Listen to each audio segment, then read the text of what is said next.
청취자님 환영합니다. 오늘 우리가 함께 짚어볼 이야기는요.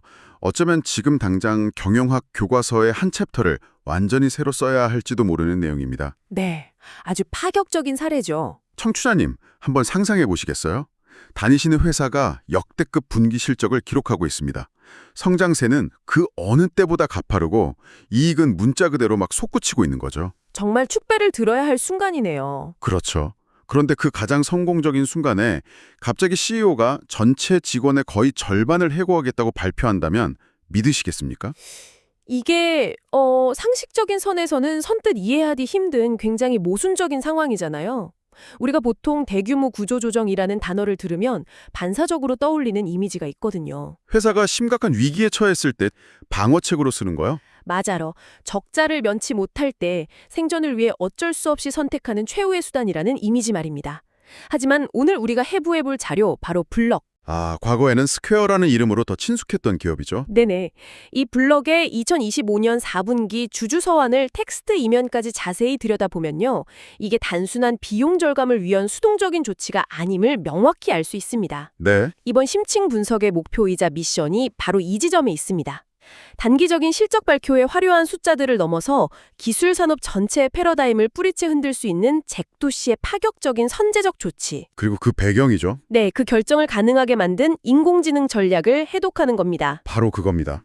매일같이 쏟아지는 정보의 홍수, 그리고 막 AI 관련 뉴스에 피곤함을 느끼시는 분들조차도 오늘 이 탐구만큼은 꼭 귀 기울여 주셔야 합니다. 동의합니다. 이 주주서한은 그저 한 핀테크 기업이 우리 돈 많이 벌었습니다 하고 자랑하는 재무 보고서가 아니거든요. 그럼요. 다가올 미래의 기업 구조, 그러니까 인간과 AI가 공존하는 이른바 AI 네이티브 조직이 실제로 어떤 형태로 굴러가게 될지 보여주는 아주 생생한 예고편입니다. 네, 맞습니다.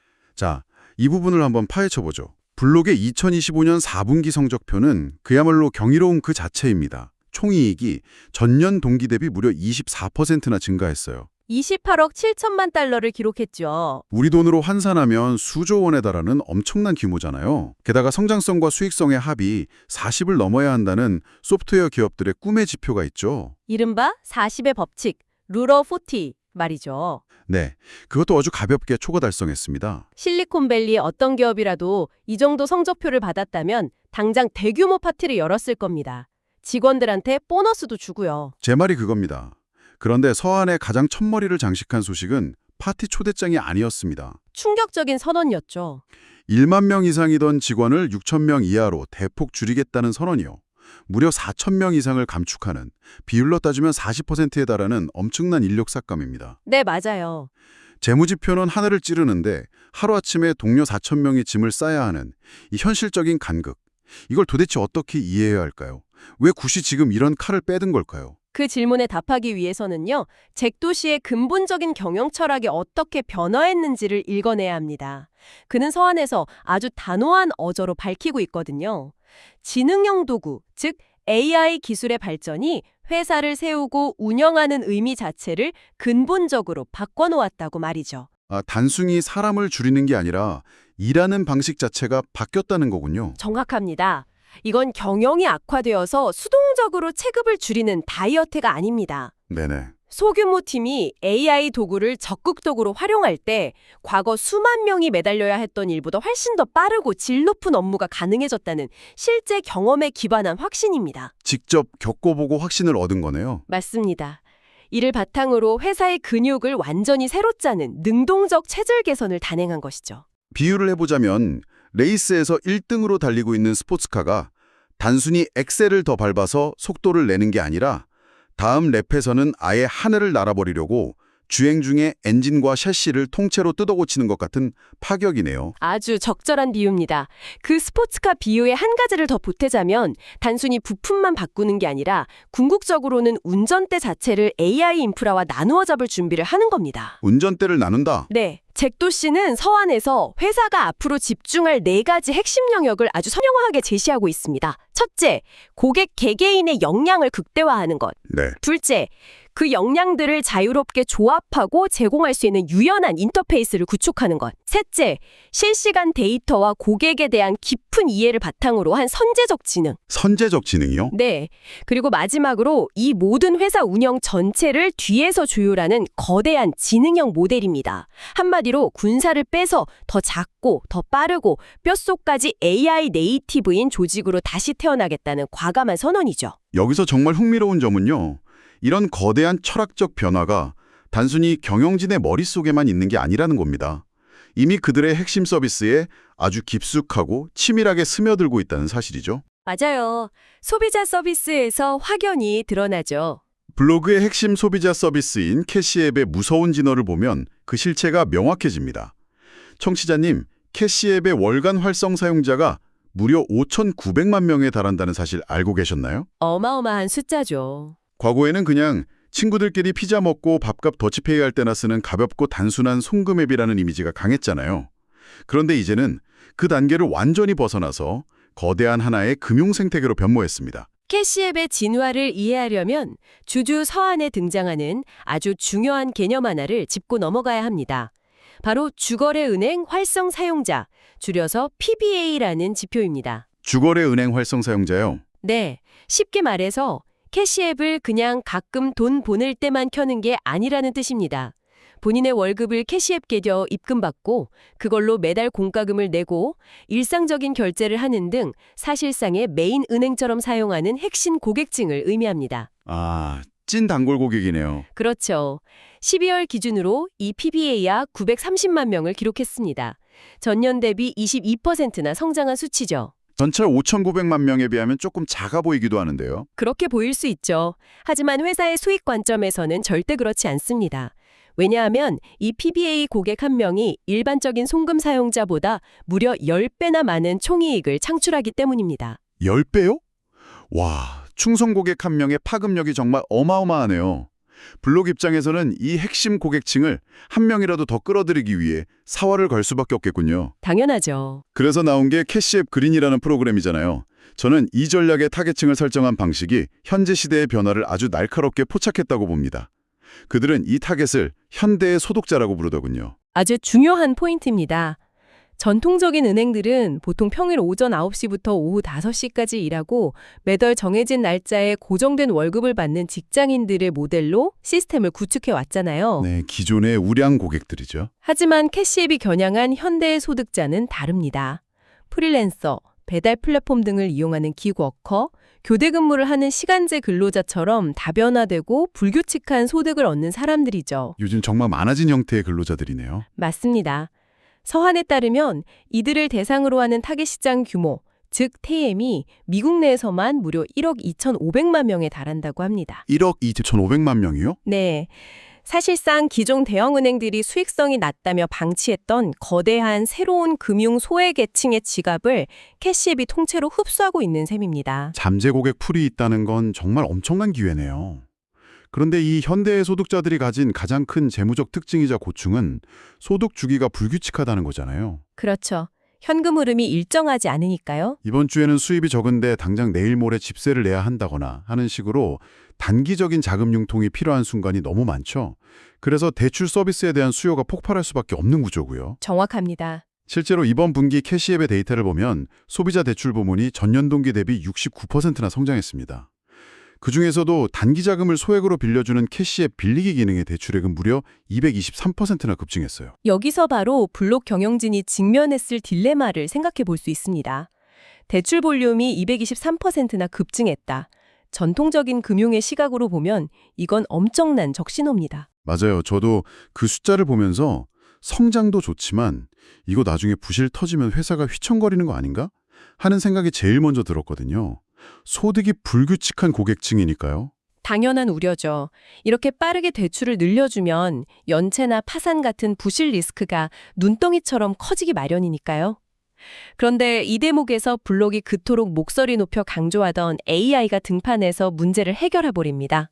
아, 리스크 관리를 AI가 하나요? 네, 그 기술적 해결책이 바로 블록이 독자적으로 구축한 AI 기반 신용평가 시스템 캐시앱 스코어입니다. 캐시앱 스코어요? 기존 은행들은 신용 점수 하나만 보고 대출을 거절했겠지만 이 AI 모델은 수백만 건의 과거 상환 결과는 물론이고요. 캐시앱 내에서 일어나는 사용자의 실시간 지출 패턴, 자금 유입 데이터, 심지어 이 사용자가 앱을 얼마나 자주 열어보고 어떤 기능을 쓰는지에 대한 참여도까지 아주 입체적으로 분석합니다. 참여도까지요. 정말 모든 데이터를 다 끌어다 쓰는군요. 네, 맞아요. 그 방대한 데이터를 실시간으로 처리해서 대출 승인 여부를 결정하는 거죠. 그 결과가 어땠을까요? 손실률이 낮았나요? 위험도가 상대적으로 높은 신규 고객층에게 대출 문턱을 대폭 낮춰주었음에도 불구하고 실제 손실률은 과거의 매우 안정적인 수준을 그대로 유지하고 있습니다. 인간 심사역 수천 명이 해도 불가능했을 리스크 관리를 AI가 완벽하게 통제하며 패러다임을 바꾼 실증적인 사례죠. 와, 데이터의 힘이 정말 무섭네요. 거기에 더해서 소비자 입장에서 제가 제일 인상 깊게 본 기능은 머니봇이었습니다. 아, 머니봇 훌륭하죠. 보통 우리가 금융앱을 켤 때는 내 잔고가 얼마지? 하고 무료보로 들어가는 거잖아요. 수동적인 확인이죠. 그런데 이 머니봇은 사용자가 질문하기도 전에 먼저 사용자의 재무 상태를 분석해서 선제적으로 말을 건넵니다. 먼저 다가가는 비서 같은 거군요. 맞아요. 예를 들어서 최근 며칠간 식비 지출 속도가 빠른데 이대로라면 이번 달 예산이 부족할 수 있습니다. 라고 경고를 해주거나 지금 상황에 딱 맞는 혜택을 제안하는 식이죠. 굉장히 능동적이네요. 가장 놀라운 디테일은요.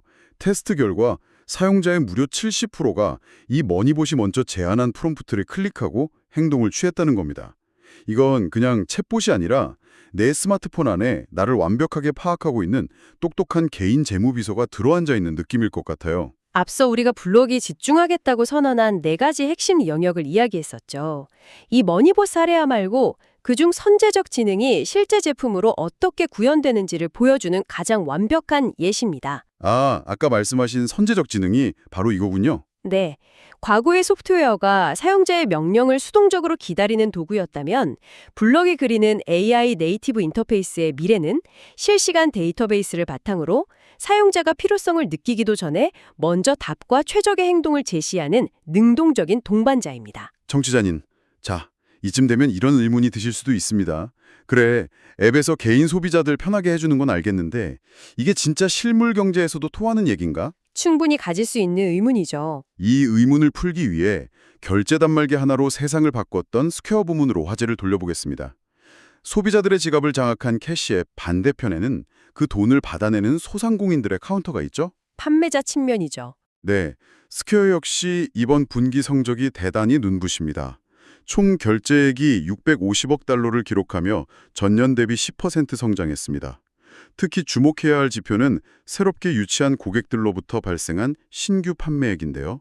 NBA 지표 말이죠. 네, 이 NBA 성장이 무려 29%를 기록하며 2021년 1분기 이후 가장 높은 수치를 찍었습니다. 팬데믹 이후 잠시 주춤했던 스퀘어가 다시 시장에서 화려하게 부활하고 있다는 명백한 증거죠. 이 대목에서 우리가 진지하게 들여다봐야 할 흥미로운 지점은요.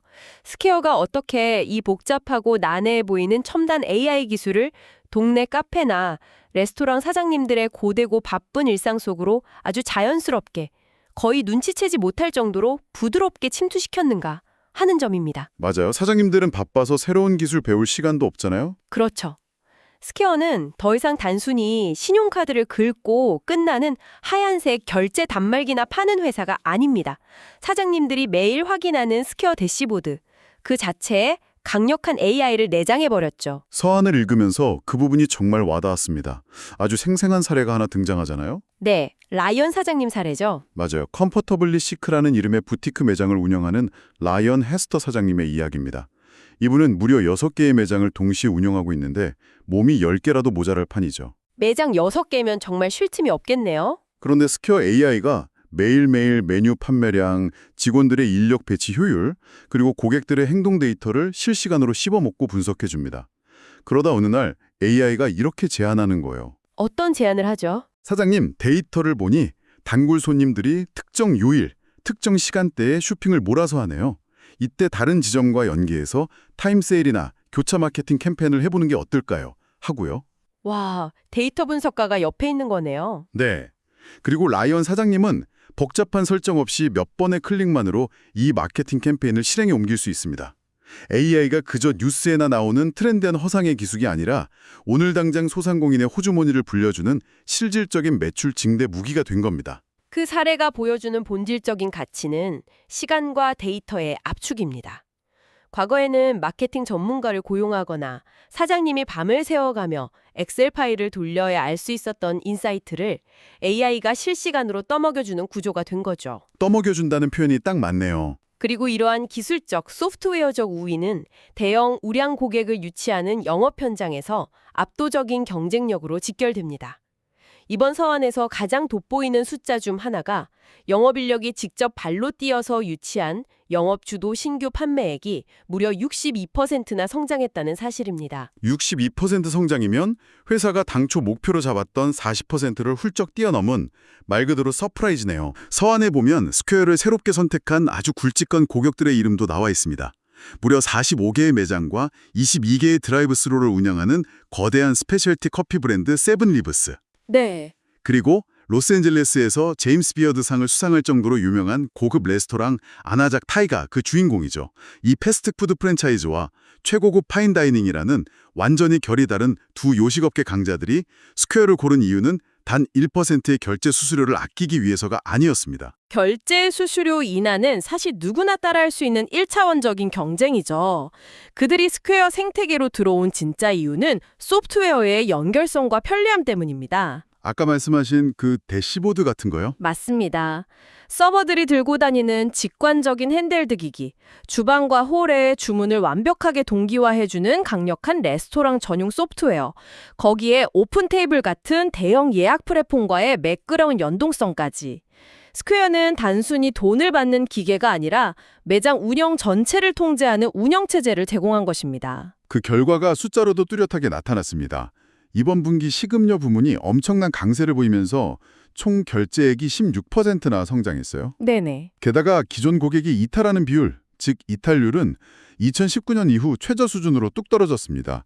한번 스퀘어 생태계, 특히 이 편리한 AI와 소프트웨어가 톱니바퀴처럼 맞물려 돌아가는 생태계에 발을 들이면 웬만해서는 다른 결제 시스템으로 갈아타지 못하는 아주 강력한 락인 효과가 완벽하게 입증된 셈입니다. 자, 이 지점에서 우리는 다시 처음의 화두로 돌아가 볼 필요가 있습니다. 처음에 했던 4,000명 해고 이야기요? 네, 캐시앱의 압도적인 AI 기반 리스크 관리, 스퀘어의 AI 내장형 운영체제 확산, 이 거대한 혁신들이 눈부시게 굴러가고 있는데 왜 블록은 역대급 실적 속에서도 4,000명의 인력을 감축해야만 했을까요? 아, 드디어 이 퍼즐 조각들이 어떻게 맞춰지는지 그 결론을 향해 갈 시간이군요. 네, 재무적인 결과를 봐야죠. 그렇다면 청취자님, 이 모든 게 대체 무슨 의미일까요? 블록이 현재 거두고 있는 이 놀라운 제품 혁신과 40%에 달하는 인력을 잘라낸다는 고통스럽고 비정한 결정에 한데 얽혔을 때 이 회사의 장기적인 재무제표는 과연 어떤 마법을 부리게 될까요? 전망치가 아주 흥미롭죠. 블록이 제시한 2026년 재무 전망을 살펴보면 그 답이 보입니다. 블록은 2026년 총이익 가이던스를 122억 달러로 상향 조정했습니다. 전년 대비 18%나 성장한 수치죠. 네. 하지만 진짜 우리의 입을 떡 벌어지게 만드는 건 바로 이익의 질, 즉 수익성입니다. 회사의 본업에서 얼마나 돈을 잘 남겼는지를 보여주는 조정 영업이익이 무려 32억 달러를 돌파할 것으로 예측했습니다. 성장률로 치면 전년 대비 무려 54%나 껑충 뛰는 수치입니다. 매출 규모를 다루는 기업에서 영업이익이 54%나 뛴다는 건 단순히 장사를 조금 더 잘했다는 수준을 넘어섭니다. 비용 구조 자체가 근본적으로 뜯어 고쳐졌다는 뜻이죠. 사람을 줄인 효과가 나타나는 거군요. 맞습니다. 블록의 예측에 따르면 1분기에 단행된 대규모 감축의 재무적 효과가 2분기부터 실적에 본격적으로 반영되기 시작해서 하반기에는 완전히 새롭고 가벼운 수익성 구조를 만들어낼 것입니다. 이 대목에서 서한에 아주 흥미로운 용어가 하나 등장합니다. 회사 측은 줄어든 인건비로 확보한 막대한 자본을 에이전틱 AI 인프라 구축과 고수익 대출 상품 등에 강력하게 장기 투자하겠다고 밝혔거든요. 네, 에이전틱 AI요. 청취자님들을 위해 이 에이전틱 AI라는 개념을 조금 쉽게 짚어주실 수 있을까요? 일반적인 AI랑 뭐가 다른 건가요? 아주 중요한 질문입니다. 에이전틱 AI, 우리말로는 자율에전트 AI 정도로 번역할 수 있는데요. 우리가 현재 흔히 사용하는 챗 GPT를 떠올려보죠. 네, 질문하면 답을 주죠. 맞아요. 우리가 프롬프트로 질문을 입력하면 거기에 맞춰 대답을 생성해주는 아주 똑똑한 비서입니다. 하지만 결정적으로 수동적이죠. 우리가 시키지 않으면 아무것도 하지 않습니다. 아, 제가 엔터를 쳐야만 움직이죠. 그렇죠. 반면 에이전틱 AI는 스스로 목표를 이해하고 계획을 세우고 결정을 내리고 더 나아 소프트웨어를 조작해 실제 행동까지 취하는 능동적 대리인 역할을 합니다. 아, 그러니까 아까 그 라이언 사장님한테 마케팅 해보세요 라고 제안하는 걸 넘어서 사장님이 좋아, 진행해줘 라고 한마디만 하면 AI가 알아서 고객 명단을 뽑고 이메일을 작성해서 발송하고 쿠폰 발급까지 전 과정을 알아서 처리하는 수준을 말하는 거군요. 정확합니다. 잭도 씨가 그리는 그림은 바로 그겁니다. 수천 명의 직원이 매달려야 했던 운영, 마케팅, 리스크 관리의 프로세스를 이 에이전틱 AI 인트라가 대체하거나 극도로 효율화하는 거죠. 인간의 노동을 AI가 직접 수행하는 거네요. 네, 기술 기업의 새로운 생존 패러다임이 만들어지고 있는 겁니다. 과거의 실리콘밸리 공식은 회사가 성장한다, 그러면 똑똑한 엔지니어와 마케터를 수만 명씩 블랙홀처럼 빨아들인다 였습니다. 인력의 규모가 곧 회사의 성장 동력이자 가치였죠. 머릿수가 힘이었죠. 하지만 이제는 매우 민첩하고 날카로운 소수 정예의 팀과 사람의 노동력을 대체하는 압도적인 효율의 AI 인프라의 결합이 이익을 극대화하는 새로운 표준이 되어가고 있습니다. 블록은 그 거대한 변화의 최전선에서 스스로를 과감한 실험지로 자체하며 가장 먼저 그리고 가장 과격하게 수술대에 올린 겁니다. 오늘 우리가 나눈 이 방대한 이야기들을 좀 정리해 볼 시간입니다.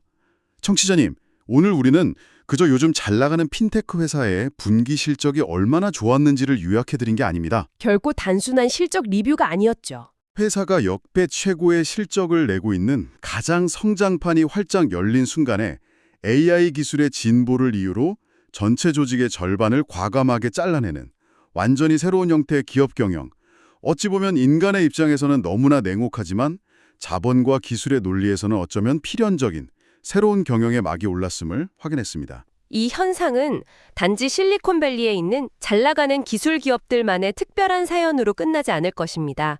오늘 심층 분석을 마무리하면서 잭도 씨가 주주들에게 보낸 서한에서 남긴 자신감 넘치면서도 뼈가 있는 문장을 곱씹어 볼 필요가 있습니다. 어떤 문장인가요? 그는 확신에 찬 어조로 이렇게 선언했습니다. 우리가 이 결정에 너무 일찍 도달한 것이 아니다.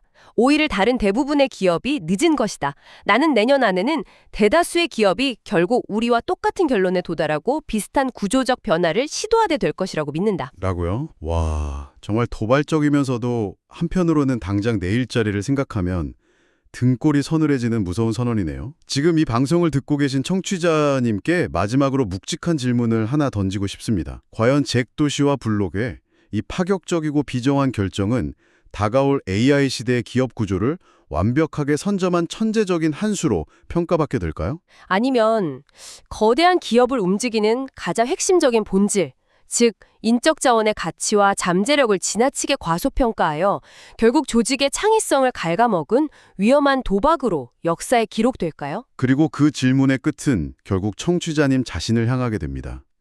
다가올 이 거대한 패러다임의 지각 변동 속에서 당신이 속한 조직 혹은 당신이 직접 이끌고 있는 비즈니스는 과연 이런 식의 능동적인 해체와 AI 기반의 재조립을 맞이할 준비가 얼마나 되어 있습니까? 정말 깊은 고민이 필요한 시점입니다. 정말 며칠 동안은 출퇴근길에 계속 머릿속을 맴돌 만큼 깊은 여운을 남기는 질문입니다.